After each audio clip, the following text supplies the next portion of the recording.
Student, this is Srishti Tripathi and your most welcome on my channel study with Srishti. आज के video में हम start करने वाले हैं डिफरेंशियल कैलकुलस।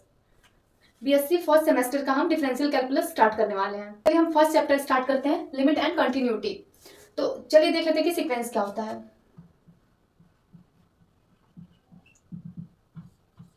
सीक्वेंस से पहले हम समझ लेते हैं कि फंक्शन क्या होता है। मान लीजिए कोई फंक्शन के पास कोई डोमेन और कोडोमेन होता है, ठीक है। इस पर से जब हम इस पे मैपिंग कराते हैं, देखिए कोई भी फंक्शन के पास एक डोमेन होता है और एक कोडोमेन होता है, ठीक है। ये डोमेन हो गया और ये कोडोमेन हो गया। अब देख लीजिए कोई भी फंक्शन के पास एक डोमेन होता है, एक कोडोमेन होता है। तो जब हम इस डोमेन से कोडोमेन में मैपिंग कराते हैं तो उसे हम क्या बोलते हैं कि फंक्शन बोलते हैं। तो जो सीक्वेंस हमारा होता है वो भी एक तरीके का फंक्शन ही होता है। अगर से मान लीजिए कि अगर हमने इसको लिया है, ठीक है, अगर जो ये हमारा डोमेन है वो सेट ऑफ नेचुरल नंबर हो, जैसे कि मान लीजिए कि ये जो ए लिया हमने वो 1 2 n हो, ठीक है, और ये b हो गया। इस पे हम मैपिंग करा रहे हैं। अगर देखिए जो ये हमारा ये डोमेन होता है, अगर ये a इक्वल टू n हो, सेट ऑफ नेचुरल नंबर हो, अगर जो ये डोमेन हमारा सेट ऑफ नेचुरल नंबर हो तो इस प्रकार के फंक्शन को हम सीक्वेंस बोलते हैं। चलिए इसका डेफिनेशन देख लेते हैं।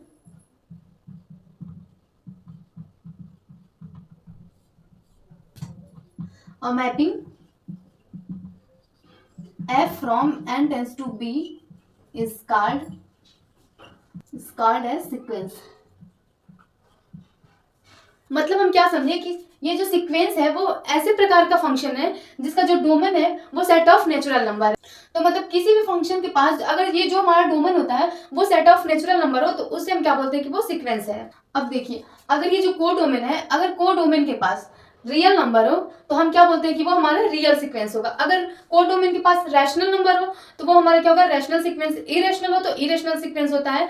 तो ऐसे ही हम अगर मान लीजिए ये a equal to natural number है, a equal to set of natural number है, a equal to set of natural number है और b इक्वल टू कुछ भी हो तो ये क्या हम बोलते हैं इसको कि ये सीक्वेंस है, ठीक। अगर मान लीजिए a इक्वल टू n हो, अगर a इक्वल टू n है मतलब domain equal to set of natural number हो और codomain equal to real number हो तो जो इस प्रकार के हम फंक्शन को क्या बोलते हैं, तो इस प्रकार के हम सीक्वेंस को क्या बोलते हैं, रियल सीक्वेंस। अगर जो ये डोमेन है वो नेचुरल नंबर हो और को डोमेन जो है वो अगर रैशनल नंबर हो तो हम उसको क्या बोलेंगे कि इस टाइप के हम सीक्वेंस को क्या बोलते हैं कि रैशनल सीक्वेंस। अगर ये डोमेन इक्वल टू क्या है, नेचुरल है और क्यू, अगर डोमेन इक्वल टू नेचुरल है और को डोमेन इक्वल टू है इरेशनल तो इस प्रकार के हम फंक्शन को क्या बोलते हैं, इरेशनल सीक्वेंस। अब देखिए हम बात करेंगे कि रियल सीक्वेंस की। तो चलिए इसका डेफिनेशन देखते हैं। अ मैपिंग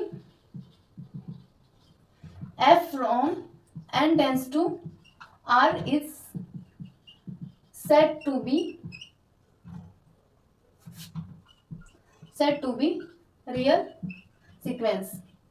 ये हमारा रियल सीक्वेंस हो गया। तो इसका हम जो डोमेन बनाएंगे ये 1 2 3 सो ऑन, ठीक है।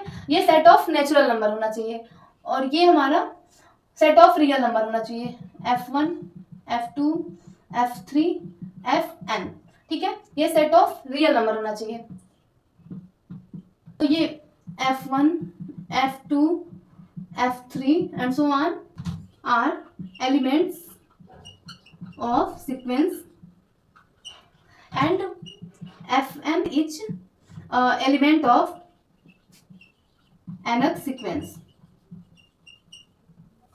अब ये fn है वो nth एलिमेंट है सीक्वेंस का। अगर हम इसमें फर्स्ट इमेज की बात करें तो जो ये f1 है इसका फर्स्ट इमेज होगा, ठीक है।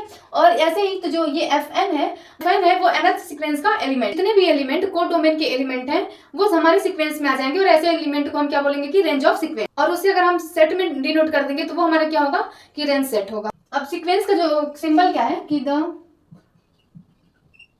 Symbol UN VN FN etc.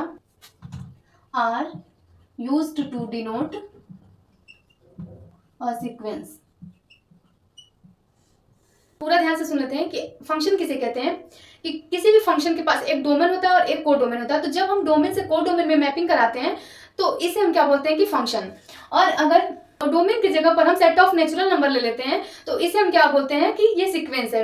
और अगर को डोमेन की जगह पर हम रियल नंबर ले लेते हैं तो रियल सीक्वेंस, रैशनल नंबर ले लेते हैं तो रैशनल सीक्वेंस, इरेशनल नंबर ले लेते हैं तो इरेशनल सीक्वेंस होता है। बात करते हैं कि रियल सीक्वेंस क्या होता है कि डोमेन और को डोमेन ले रहे हैं, जहां पे domain set of natural number है और को domain set of real number है। जब हम इसकी मैपिंग करा रहे हैं तो ये हमारा सीक्वेंस क्या है कि ये रियल सीक्वेंस होगा।